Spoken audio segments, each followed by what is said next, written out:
Today's show is sponsored in part by Fulton Commons. We have had a co-working space there for a while. It's over in Manchester in this historic little neighborhood, and it's really thoughtfully decorated, like actual art on the walls, bright pops of color, these historic maps and eclectic furniture, and just so much gorgeous natural light. It really is a great place to be able to buckle down and get some work done, but also just like the experience while you're there.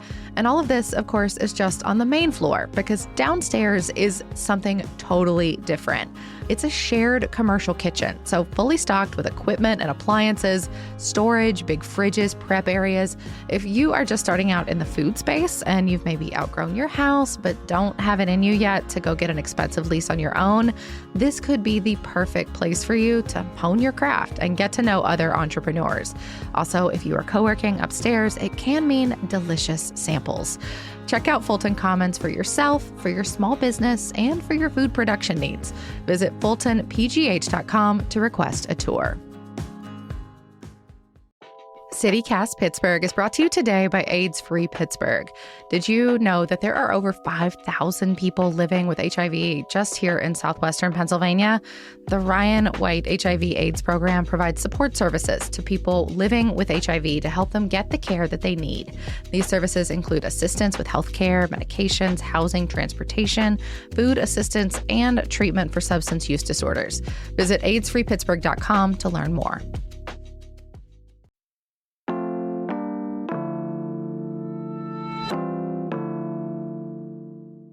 Today on CityCast Pittsburgh, City Council is considering regulating short-term rentals like Airbnb. And gosh, do y'all have thoughts about it? We're going to open our mailbag. The state budget remains late. Our lawmakers are more than 70 days late, if you're keeping score. And it's really beginning to hurt a lot of Pennsylvanians. Plus, we've got some local wins and losses. I'm with CityCast Mallory Falk and Sophia Lo talking about some of the biggest stories of the week.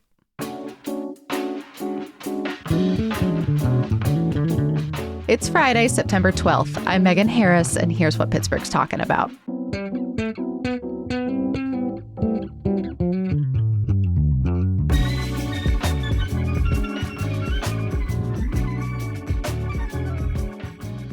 Sophia, Mallory, hello, good morning. Good morning. Hey. We have covered so much stuff this week. It's been a big one. Yes, so on Monday, we talked about a proposal from City Councilor Deb Gross about regulating Airbnbs and other short-term rentals, spots like VRBO, and how Pittsburghers are feeling about that proposal. Yeah, I feel like we've had a lot of city council stuff lately. Now that they're back from recess, like housing, they talked about the Public Safety Training Center, that old VA site that we've talked about on the show. And it's about to be city budget season, I just realized. We don't even have a state budget yet. Can't we get that wrapped first? Settled, No budgets for anybody. So anyway, buckle up, y'all. It's going to be fun. And then on Tuesday, we talked about my favorite thing, pizza, woohoo. And this was so much fun because a lot of y'all sent in your favorite pizza recommendations. And we had pizza journalist Dan Tallarico also kind of chime in. So I loved hearing so many different places that I have to try now. And then on Wednesday, we talked about the fact that Shell is already looking to sell that plastics plant that it opened just a few years ago in Beaver County. And the fact that it got the biggest tax break in the state's history to open that spot. Yeah, I feel like a lot of Pittsburgh people may not think too deeply about a facility in Beaver County, but you're a taxpayer. No matter where you live in Pennsylvania, you helped pay for this thing. And now analysts are yeah, that was a huge waste. I feel like everybody needs to know that. $1.65 billion. Yeah, give me my money back. I wasn't here at the time. I mean, me either. But we're still paying for it. It's 25 years of a tax break. And that just started a couple years ago. And then, of course, yesterday we teamed up with our sister podcast, CityCast Philly, to speak with former U.S. Rep. Connor Lamb. He lost, of course, his Senate primary to John Fetterman back in 2022. A lot of people in the state are now publicly apologizing for not voting for him. And so he talked about what that's been like, the town halls he's been holding all across the state, and kind of his vision for democracy and for himself over the next several years. Yeah, I thought it was really fascinating to also hear his take on the Democratic Party right now, because he has this experience, but I mean, for the most part, he's just a normal voter now. He has federal experience, but he's just like us. So to hear that frustration, but also those suggestions was really interesting to me. So go check those episodes out if you haven't already. You can always find our backlogs on your pod players. We have them on YouTube and our website that is pittsburgh.citycast.fm. So we're going to start today actually back with Airbnbs because so many of y'all had feelings about it. We had a bunch of stuff in our inbox, folks chiming in on whether you think it should be regulated. Again, if you did not catch that show, please do go listen. It was our Monday one. It's just 10 minutes, so it's a really fast listen. Yeah, definitely go listen. But the very short version is that the current proposal would require out-of-state investors to have a zoning permit to operate an Airbnb in More Pittsburgh. permits. Right. And then someone would also have to live within 25 miles of the Airbnb unit. So the idea is to kind of make sure we don't have an absentee landlord problem, but this could be like a property manager. And then apartment buildings with 20 units or fewer would only get to have 2 short-term rental units, so just putting a cap. Yeah, which like makes sense, I guess, for a building, but not necessarily for like all of these houses in Pittsburgh that have been like converted to apartments over the years. Like a lot of them are 2 units, 4 units, that kind of thing. And that makes that kind of weird. I am really hung up on this 20 number. I don't understand why city council keeps like doing all of its zoning work around 20. Like that's what they talk like about. Inclusionary zoning conversations too. Yeah, like every time they talk about this, it's like units of 20 or more or less. Like why is it 20? If anyone out there knows and is listening and understands why it's 20, please let me know. Yeah, maybe there's some kind of precedent that was set at some point. So yeah, help us out. Yeah, it just feels kind of arbitrary. I need the context. One of the things that kind of stood out to me listening to that conversation was, you know, Megan, you raised this idea that maybe there are people who stay at an Airbnb in a neighborhood in Pittsburgh and kind of fall in love with the city and move here. Like, is this helping us grow the city? And I thought, like, that's kind of an interesting hypothetical, but does that really happen? Is that a thing? Like, is that a phenomenon? It wasn't hypothetical, though. Like, it wasn't just romance that I was talking about there, like where people fall in love with the city of Pittsburgh. Like, I know somebody who did that. And I feel like I've had that feeling in like lots of places before I landed here where I'm like, oh, this is cool. I could do this. Like, it wasn't just like out of nowhere. Sure. I mean, every time I travel, I imagine my life somewhere, but that's not always based on like the place I'm staying in. Well, it's happened with our listeners. Multiple of y'all have written in about this. So David B. emailed to say that he stayed in an Airbnb in Poulet Hill, and he loved it so much that when he moved here, he bought the property when it went up for sale. Like, he now lives in that Airbnb. So I think that's kind of like wild. That would blows me away. Like not only did you fall in love with the city, it's that house. It needs to be mine. I know. Like that is like the best salesmanship ever. Like whoever owned that Airbnb before David, like props to you. You not only convinced a resident, but you also got to sell your house. This one isn't quite as dramatic, but I still was interested to see this in our inbox. Frederick D. said that his family made like a spur of the moment stop in Pittsburgh on a drive to visit family in Cleveland, stayed in an Airbnb in Fineview, and really did have that experience of falling in love with Pittsburgh, like the skyline view from the balcony where they were staying. They said he loved that, like by foot or by bus, he could travel to all these different neighborhoods and explore them. And I love that he had that experience in Fineview because like Fineview can be kind of tough to get around a little bit with it. Like, because it's just a lot of dramatic hills, which makes for those gorgeous views, but can also be like not as pedestrian friendly. So I'm loving that Frederick had this experience, like still fell in love with it anyway. Well, he specifically shouted out the city steps. I guess they walked down a set of city steps and then saw a bus and had this magical experience. And there's a fair amount of them that are abandoned over there too. Like they just need a lot of love. So once again, I'm blown away. Good for you, Frederick.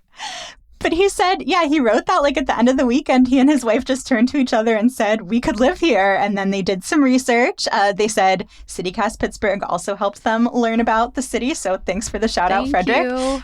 But they decided to move to Pittsburgh. And after making the decision to move here, they kind of had like a hunch about what neighborhood they might want to live in. And so they went and stayed at an Airbnb in that neighborhood to see if their hunch was right. It was. And now they are proud Pittsburgh residents. So I guess like at least for two of you out there, and Megan, for the person that you know, this is like a real thing that happens. Well, and somebody else like wrote in also said like they have neighbors that did the same thing. Like I don't think this is as crazy a phenomenon as maybe Mallory, as maybe you thought it was. I didn't think it was crazy necessarily. I was just curious if it had happened. I do love when you send us stuff and you're like, thank you so much. I feel seen. Yes, like snaps for that. Please keep sending us those.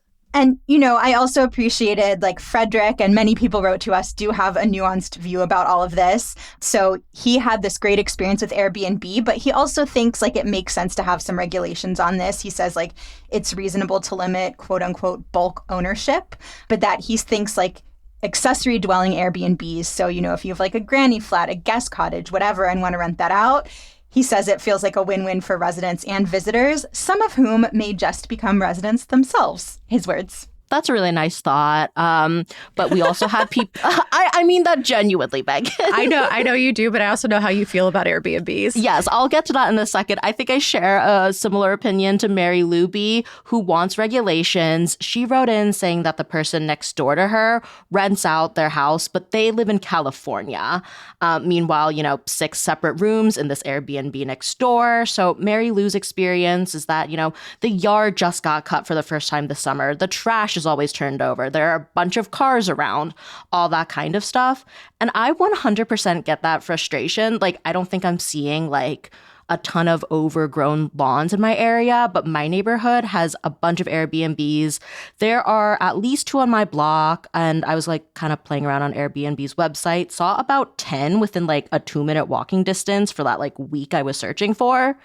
And like my neighborhood, I know people have left because it's unaffordable, so it makes me sad that, there's people staying in Airbnbs and we have people rotating in and out instead, because like I want to get to know my neighbors and stuff. Like, I want to make a community, and that's a lot harder to do when like 2 doors down, it's an Airbnb. Yeah, I understand the transients. I think to that point about affordability too, like I wish we like as a city had a better handle on our housing stock generally here in Pittsburgh, like what we offer at different price levels, for example, which I know like getting data like that is a tall order. And for what it's worth, the Gainey administration has made an effort at cataloging at least units at the lowest levels of affordability, meaning like the cheapest properties here in town.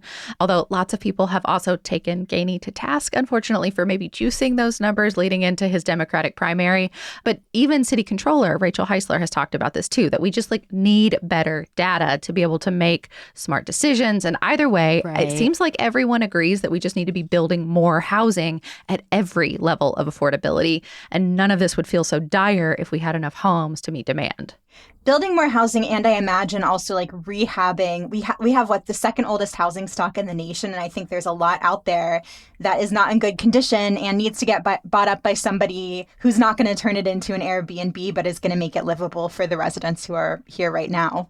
But I do think for what it's worth, like I'm not saying I support this. I have complicated feelings, but like developers like that have the capital to turn around like places that need a lot of love. And so I'm not saying I like that. I don't necessarily, but they can turn them into a nicer place that then someone can buy later. Like, because a lot of these developers don't necessarily hang around. Sometimes they just flip them. I also hate flipped gray millennial houses. So like, I got a lot of feelings. Marble islands. I don't hate a marble island. I'm not gonna poop on the marble island. I actually like that. But gray hardwood floors is terrible. Don't do that. Boo. I think our full team can agree on that. Apologies if you're listening and you've got a gray hardwood floor. It's not your fault. It's not everybody's fault. Like what you like. We also got a message from John S., who wrote in, and he also thinks Pittsburgh should be building, as he puts it, enough housing to satisfy demands at every level of the economy, in every place people would want to live. He says he wants the affordable housing conversation to go beyond like single buildings and developments, and I imagine also like single Airbnb units. Which does seem to be what City Council has been mostly focused on, is like regulating like development size, that kind of thing. Again, that 20 number, I don't get it. He actually provided this example. He said, if you wanted more and cheaper used cars, you wouldn't just build used cars. You would build cars at every price point. And as people who could afford it moved up into the expensive new cars, they would sell their old ones. There would be more used cars in the market. And that's how he thinks about housing as well. I totally agree. Like, regulating Airbnb, if we go through with that, isn't going to suddenly bring down housing or rent prices or like open up that much more space for people to come. But like, still overall, more Airbnbs just bum me out, especially if the Airbnb isn't even full. Like, I went to an open house once for something in my neighborhood. Turned out it was an Airbnb. It was completely empty, obviously, for me to like wander around and poke around in. And I want to like chat with my neighbors instead of like living next door to a semi-empty house. Yeah, I feel that. I mean, I understand like it's difficult to like control like how often something like that's even being used. But something that was sort of a through line from the public source story that, a lot of this came from was that it seemed like a lot of people were frustrated with bad Airbnb owners or absentee Airbnb owners, not necessarily ones that are like actively making an effort or live in the neighborhood, but that this number, like 2 units and you must live nearby, could mess up some people that are actually trying to be great Airbnb owners. Like public source focused on one guy who has a house with 4 units. And he's like, I make breakfast for my people. Like I'm a concierge. This would eliminate my income. And it's just like, I get that guy too. I mean, I will say that guy like fully sounds like he's running his own B&B style thing. This goes beyond, I think, the expectations of a typical Airbnb. I know, and that's always the challenge, right? With regulating anything is that you're gonna catch people that are, quote unquote, trying to do it the right way or whatever. And I hope City Council like takes all of those perspectives into account as they're making this decision. I mean, I think for me, like a lot of my feelings about Airbnb and short-term rentals are really influenced by living in New Orleans when Airbnbs kind of like fully took over the city. And that's like, I'm sure that was a wild experience because New Orleans is so tourism heavy, which Pittsburgh wants to be. Like we want to be more of a tourism center. Yeah. And I was going to say like these are not apples to apples comparisons because obviously New Orleans just gets so many more tourists than Pittsburgh. There is such a demand for that there. But, this was like back in 2016-ish at this point where a lot of people were calling on city council to regulate Airbnbs more heavily. They didn't. And Airbnbs really did kind of take over. Like I remember a colleague of mine interviewing someone who said like my block used to be full with families and children. And like now my block is just full of Airbnbs and all of my neighbors are kind of wheeling in suitcases to party for a weekend and then dipping. And you were also seeing this phenomenon where like the culture bearers who make New Orleans what it is, the musicians, people working in the tourism industry, like none of them could really afford to live in the city anymore because there was so much less housing available. And it got to the point where City Council, which had originally given these short-term rentals like almost a full green light, is now trying years later to impose regulations now because it's really out of control. And so again, the cities have very different dynamics going on, but I think having lived through kind of like the worst case scenario does make me understand the concerns. All of that being said, like I am not a perfect human. Like when I travel, I often stay at an Airbnb despite my reservations about them. But the one thing that I try to do, which is not like a perfect solution, is I do try to click on the host profile and see like, does this person have one spot or is this a person who's clearly bought up a bunch of places? Is this a property management company? And so like, I don't think that solves for all of the like ethical questions and complexities around Airbnbs, but that is something that feels like a way to at least try to not feed into like Airbnb displacing people or fully changing the character of neighborhoods.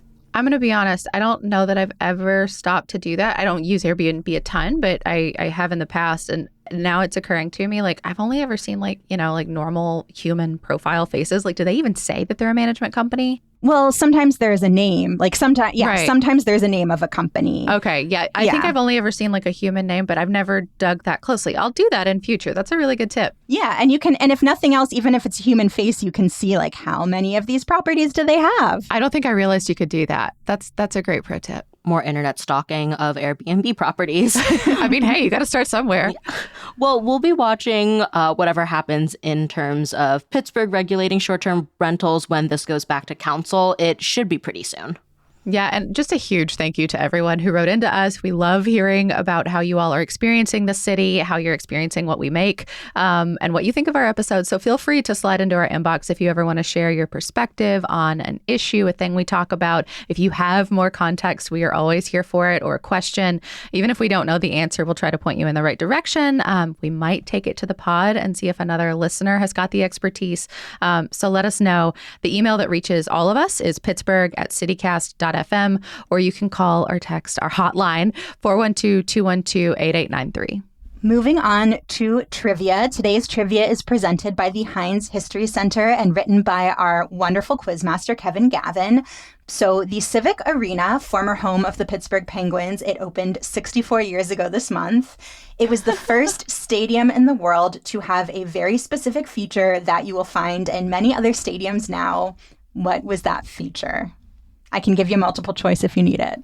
I know the answer to this. I don't. I'm going to say snack bar because I want us to have invented the stadium snack bar. I know that can't be right. I also just love that we're celebrating the opening of a building that's not there anymore. It feels so Pittsburgh. Well, we will have the answer after the break.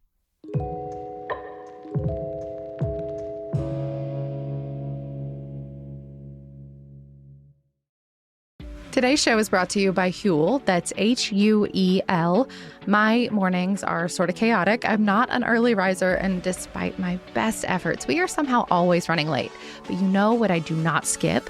Breakfast, because Huel makes it easy to get a complete meal, stay full, and get your vitamins in. Huel's Black Edition powder has 27 vitamins and minerals, all the nutrients you need to thrive, including 40 grams of plant-based protein. No sugar added, it's gluten-free, and they've got a bunch of flavors like strawberry shortcake, coffee caramel, cinnamon roll, even classic chocolate and vanilla. And now Huel's got even more to offer. They just launched this Huel Daily Greens Ready to Drink, and it's pretty much super greens in a can. I have been skeptical about this sort of thing in the past, but Huel says no powders, no pills. It's sparkling, and it comes in flavors like blueberry, apple, peach, and hibiscus. Once again, packed with 42 vitamins and nutrients plus superfoods. Try Huel with 15% off for new customers today using my code Pittsburgh at Huel.com/Pittsburgh. Fuel your best performance with Huel today. Okay, Megan, since you feel confident you know the answer, Sophia, spoiler alert, it is not snack bar. I figured. What was the unique feature when the Civic Arena opened? It had a retractable roof.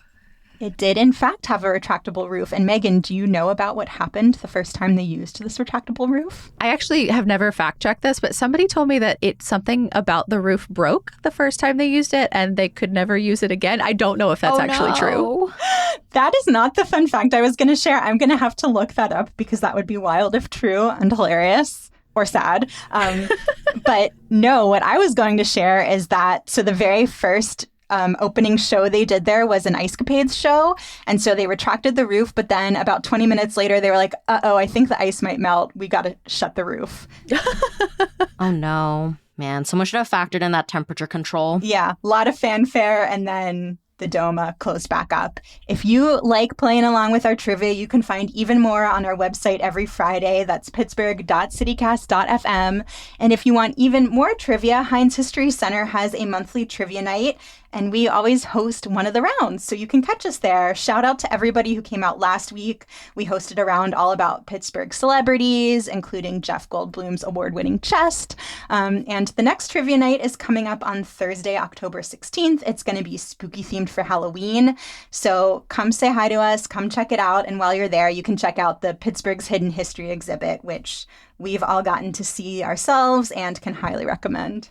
There's some like spooky themed stuff there, so you can really get into the Halloween of it all. Okay, I am sort of correct, but sort of incorrect is the timing part.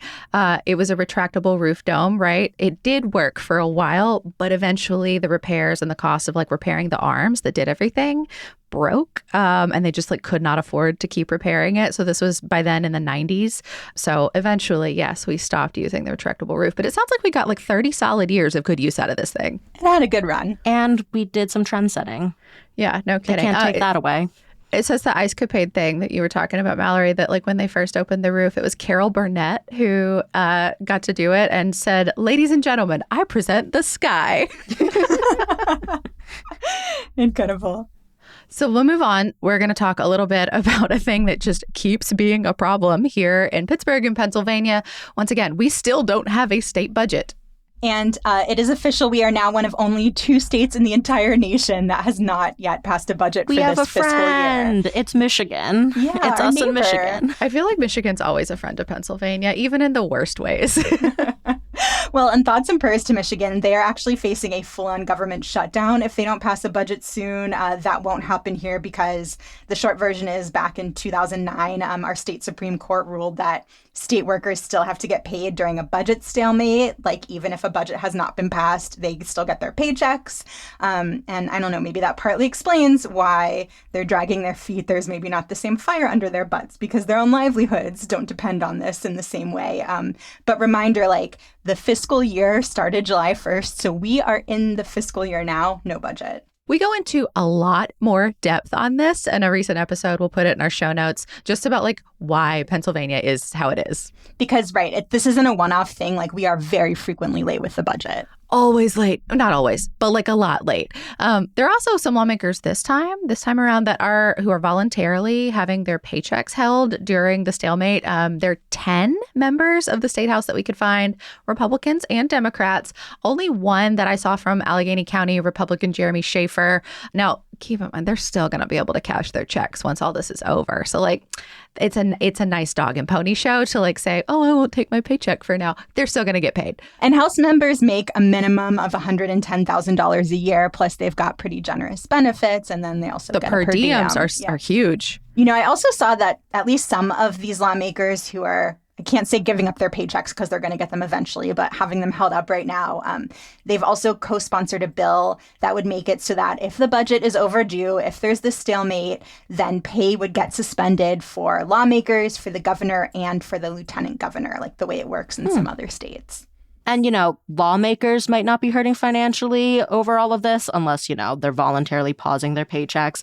But that doesn't mean there aren't consequences for regular people. Like, there's a bunch of impacts for us here in Pittsburgh. Like PPS, the public schools, could drain its reserves by mid-October if the state doesn't pass a budget sometime soon, because they're like state subsidies and federal money that the district just isn't getting right now. I have a lot of questions about that because Pittsburgh Public Schools budget is enormous. And I actually thought they were sitting on a pretty good amount right now. I'm going to read that story. Yeah, there's some good reporting on it by Jillian Forstat and WESA, so we'll link that in our show notes. She does a great job. More. Yeah, major shout out to Jillian. There was also reporting in Spotlight PA about the ways that other state-funded services are getting nervous, having to make some tough decisions. So, everything from libraries figuring out what services they might need to cut. Like some of the examples they pulled were not paying for databases that allow people to like access stuff online. Yeah, like if you like your audiobooks, for example, like Libby, Hoopla, things like that, that is a service they pay for and they won't be able to cover that, some systems. Yeah, might not be able to re-up those subscriptions. And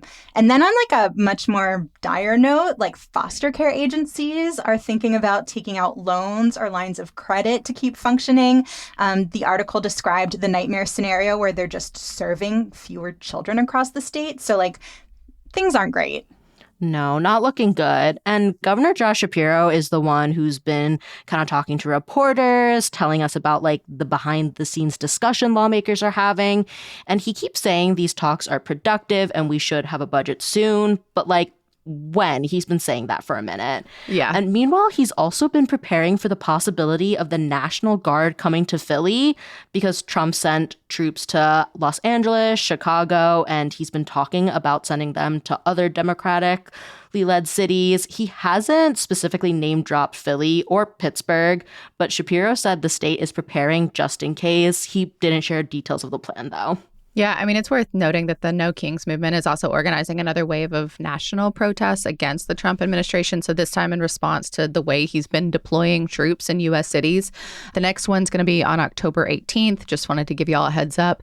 In Pittsburgh, there are currently protests planned outside of the city county building and at Point State Park. But if you're outside the city, check your area because the last time there was a big one, there were demonstrations in a lot of solidly red counties around here. Like I was kind of surprised at like the outpouring. Like the Cranberry area, for example, had like hundreds of people and they don't have like a main street. So they just picked like the busiest intersection they could. The photos of it were kind of wild. Yeah. So like you said, Megan, that next wave of protests is going to be October 18th. Turning back to the budget for a second here, like as we have discussed on the show before, one of the main sticking points that's holding things up this year is public transit. We've talked a bunch about how if the state doesn't increase funding, like our public transit system, PRT, and systems all over the state. I think so it's many like different 50 counties. something. Yeah. They are going to have to make massive service cuts. PRT has said ours here would start in February. But there is a new development this week that maybe like temporarily changes the game for PRT at least a little, that there's maybe hope to have some kind of stopgap measure. I've heard people describe this as like a hopeful thing. And it's just like, it's not hopeful to me at all. I'm so mad about it. I think it's just like a state of affairs that something like this can be framed as giving hope. I know. Essentially what it is, if you've missed this, is that so SEPTA in Philly, they are in a similar position to us, to transit agencies all over the state, and already started making service cuts recently. Because they are way bigger. Like we move millions of people a day. They move millions more. Yeah, so they basically put in this request to take money that was set aside for capital projects, so things like maintenance, repairs, long-term projects, and just to use that right now to just like straight up operate, to provide the services they've been providing. And pay salaries, like all the day-to-day expenses. Yeah. And so Governor Josh Shapiro this week approved that request, which means Philly has like hundreds of millions of dollars at its disposal, and says that's enough to kind of restore what it's already cut, avoid other planned cuts for the next 2 years. And, PRT is taking note and says it's considering maybe putting in a similar request, doing a similar thing. But I also think like you have to step back and think about the consequences of that. Like I haven't seen SEPTA's budget, so I don't know exactly what that looks like for them. But like you can imagine that like if you're operating fleets of vehicles that move millions of people per day, if they start to break down, which cars do constantly, then you can't afford to repair them anymore. And at what point does that become a thing that like you're forcing a service cut now because you don't have the cars to move the people? Like this is so short-sighted, and I'm so mad at Harrisburg for allowing this to happen. Like, how dare you? Shame on every single one of them for not figuring this out. Well, and I also feel like we keep seeing this, that like these agencies are in crisis. There's some like short-term quote unquote fix, because you're right, Megan, this fix just creates like a whole bunch of other crises. But like the can keep getting kicked down the road because we keep finding a way for these agencies to like stay afloat for like a couple more years. Like federal COVID funding helped also like we would have been in this situation a few years ago, but for that influx of pandemic funding that allowed people to kind of keep things running for a while. Yeah, we like public services, but then we don't like to pay for them. And like that just does not work. It literally physically does not work. I mean, and I don't want to like make light of it. Like I'm not saying that they can't afford to repair a bus that probably is covered within their operating budget to some extent, but it means they certainly can't buy a new one. And if you don't replace these at a pretty good clip, and like that's just a regular part of like the maintenance thing, then you don't have a public transit agency anymore. Like that, you just have to do these things. I also wonder, as it relates to PRT, what this means for, say, the Mon Incline, which we just talked about. Oof. Like you have to have these regular maintenance and repair situations, renovations, other things. If you can't do that, if we have to do the same thing SEPTA's doing, do we still have an incline? We love showing that thing off, but are we going to pay for it? Megan, you just, I think, sent a shiver down the spine of every listener after we just discussed an incline crash. Not here, but in Portugal. In Portugal, but it got us thinking about like the level of safety here. Yeah. And I mean, I'm sure like they don't turn that thing on that it's not safe. I don't want to imply that. It's just like, I want this thing to be able to continue in perpetuity. It's a 150-year-old device. Like you have to keep working with it and have this planned maintenance. And if you cut things like this, you no longer have that. And if it's built into the character of our city and our state, then the state should freaking help fund it. Totally agree. As someone who relies on public transit a lot, I will say, though, PRT's been rolling out those nice new buses. They're blue. I think they're also electric. So at least maybe, hopefully, our buses don't break down soon. And as someone who's often on my bike directly behind those buses, I'm a full fan of not having like that nasty exhaust in my face. I really like these new electric buses. Yeah, I mean, and those are wonderful things, but I don't know exactly what's covered in our capital versus our operating budgets. I will look now. That's some homework for me, but I do wonder like how much of those nice shiny new things we're going to get to have if this is the solution we have to deal with. Well, there was some really interesting reporting in Spotlight PA this week about a potential longer-term solution, but one that comes with a giant catch. This was so interesting to me. We have talked on the show before about how there are proposals right now in the state house and the state senate that would tax ride-hailing apps. So there would be taxes on like Uber rides, Lyft rides, and that revenue could then go into funding public transit. Those bills have not gone anywhere so far. But now Uber has gotten involved, and the officials there say that they actually support the tax. But there is a giant caveat. Yeah, so it's sort of like this trade-off. We'll let you tax us if you don't regulate us. So they only would support this tax if Pennsylvania classifies Uber drivers as independent contractors, not employees. So that means the drivers don't get benefits, don't get sick days, no health insurance, none of that stuff. Yeah, I mean, if you haven't followed this, it's something that big tech companies like Uber has wanted for years to be able to classify gig workers in this way. It all goes back to a state Supreme Court ruling in 2020 that Uber drivers are not self-employed. They are not, that they are entitled to employee benefits and protections like any other industry. But if lawmakers grant Uber's request, it would basically render that Supreme Court decision moot. This is specific to Pennsylvania. Just in Pennsylvania, and for what it's right. worth, this whole thing about like sick days and stuff, like Uber says that they would contribute a limited amount of money to an FSA, a flexible savings account workers could use to pay for things like health insurance or sick days. Obviously not the same thing as That's an employer not a providing those benefits for you. But that's kind of like the idea Uber has floated. And I think that's what like a lot of these tech companies are floating when they're making these arguments. Yeah.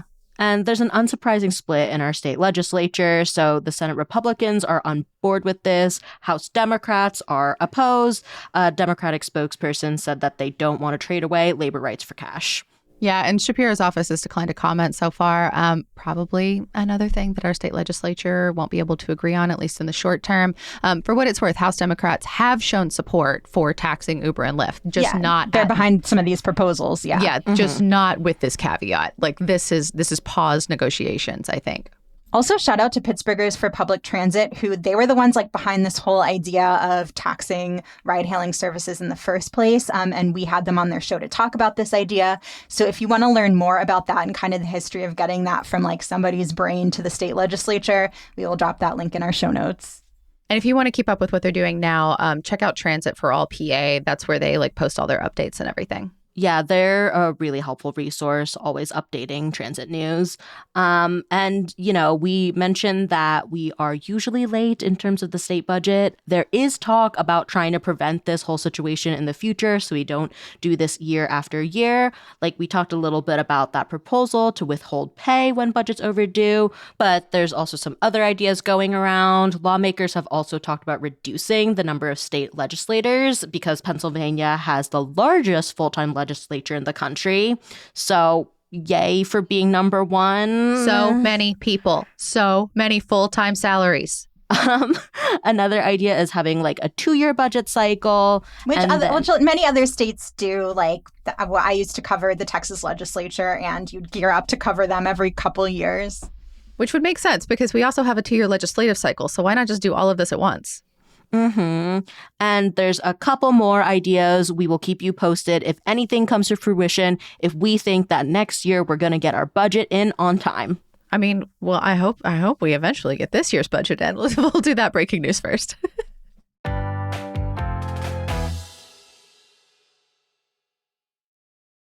It is time for a shout out from one of our CityCast Pittsburgh neighbors. Sophia, who's up today?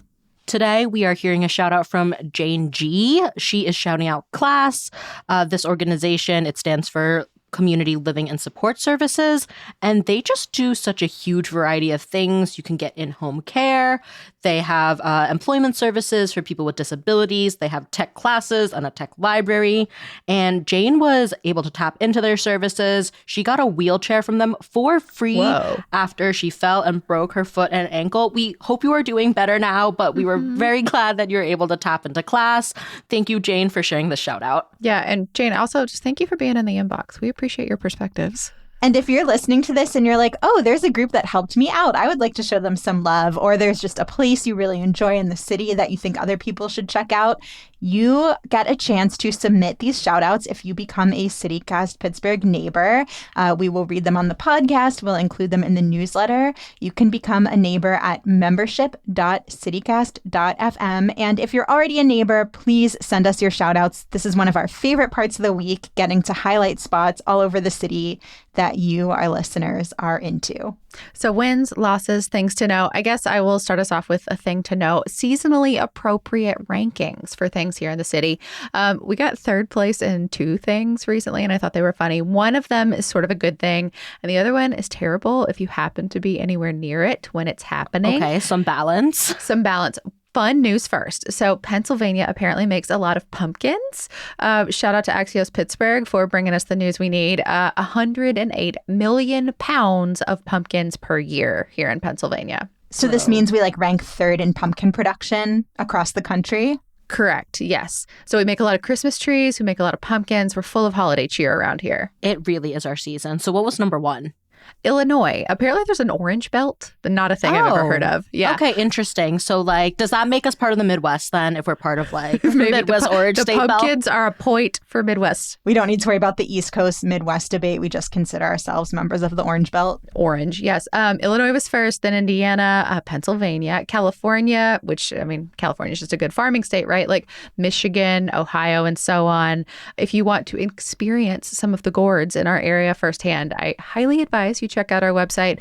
Our Hey Pittsburgh newsletter editor, Francesca, and I made an absurdly long list of all the places you can go to pick pumpkins, like go to a festival, Oktoberfest, farm celebrations. There are so many, and they're all organized by date. So hit up that website. Very helpful. I am usually going to Sorgles, but I do like to see what else is out there. And I think I might be checking out something new this year. There's so many farms. There's so many good ones.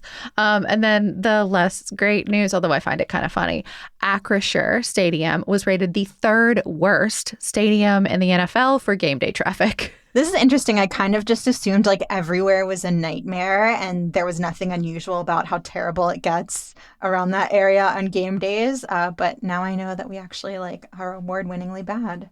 I mean, sort of like, so factors included things like congestion, rush hour travel time, pollution, that sort of thing. The pollution one did make me laugh just a little bit because, you know, Mon Valley and all of the things. But anyway, they said congestion on the North Shore gets 26% worse on home game days. This is according to an analysis by Pickwise.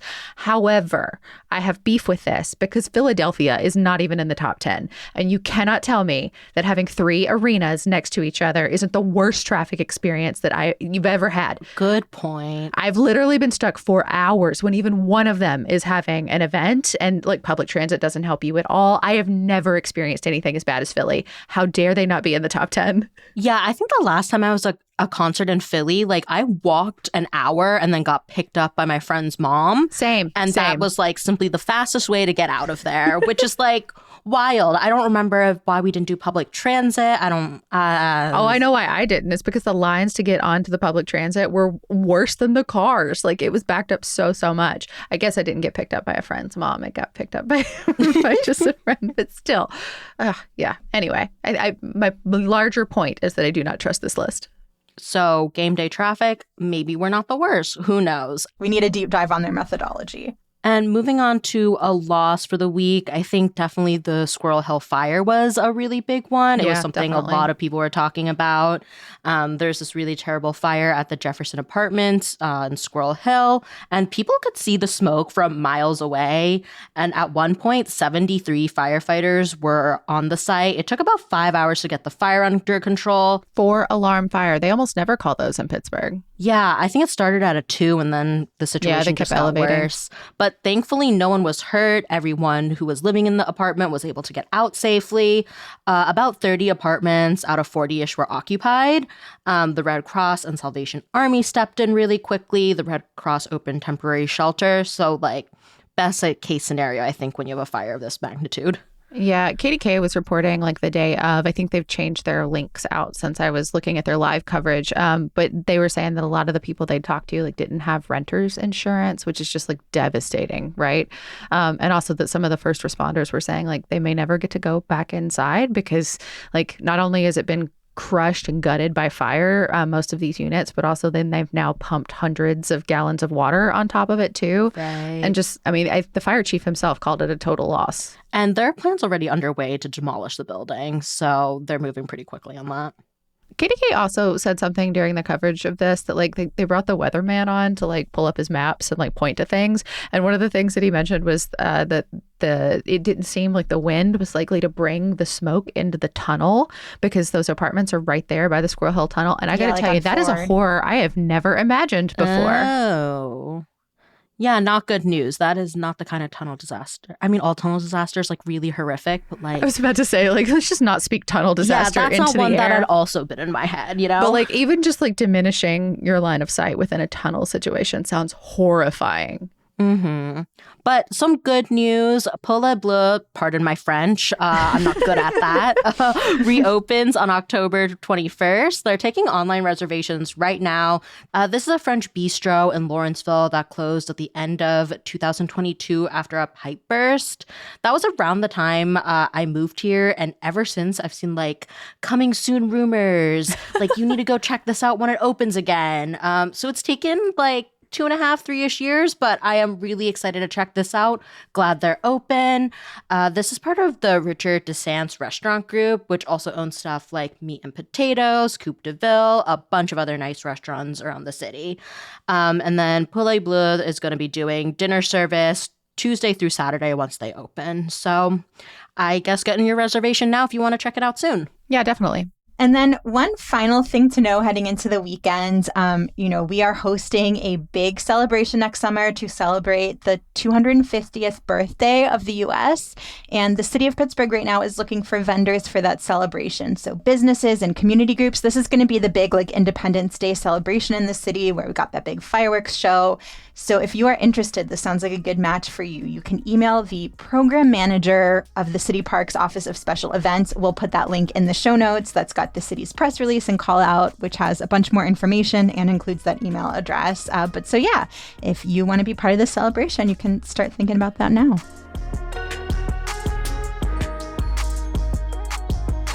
That is all for today here on CityCast Pittsburgh. Our music is by Benji, All the Kimonos, Luke Brindley, Gloria Tells, and Constantine Ogerlin, with additional music from epidemicsound.com. Mallory Falk is our executive producer. Sophia Lo produces the show. Francesca DeBecco writes our Hey Pittsburgh newsletter. And I am your host, Megan Harris. We will be back on Monday with more news from around the city. Have a great weekend, y'all.